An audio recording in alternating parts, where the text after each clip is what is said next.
આવ્યો છે? અમારા દર્ભાવતી ડભોઈ સ્ટેચ્યુ ઓફ યુનિટીને જોડતો બ્રિજ જે રેલવે મુક્ત કરવામાં આવે છે, બ્રિજ 1 વર્ષથી બનાવવામાં આવે છે, પણ એ બ્રિજને સમારકામ જોઈ લો તમે. અત્યારે હાલ સળિયા દેખાય છે.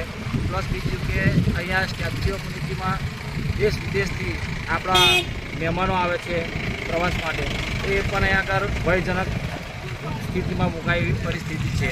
પ્લસ બીજું કે વચમાં 7 દિવસ માટે આ બ્રિજનું સમારકામ માટે બંધ રાખવામાં આવેલો હતો, પણ હજી સુધી સમારકામ બરાબર પરિપૂર્ણ કરેલું નથી. તો અમારા ડભોઈના દર્ભાવતીના ધારાસભ્ય શ્રી માનનીય શૈલેષભાઈ મહેતાએ એનો રિપોર્ટ પણ કર્યો છે, પણ એ રિપોર્ટનું પણ હજુ કંઈ પરિણામ આવ્યું નથી. તો જેમ બને તેમ વહેલી તકે આ બ્રિજનું સમારકામ પૂરું કરે અને પ્રજાના હિતમાં કામ થાય. બીજું કે અહીંયાથી કચરા પટ્ટી પણ વધારે છે, તો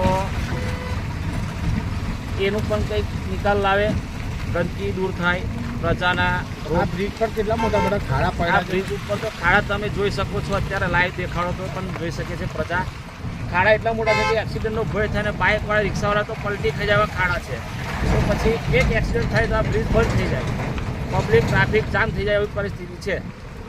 જેમ બને એમ આનું કામ વહેલું પૂરું કરવામાં આવે. મારું નામ પટેલ પિયુષભાઈ ભૈલાલભાઈ, ગામ વાયદપુરા, તાલુકો ડભોઈ.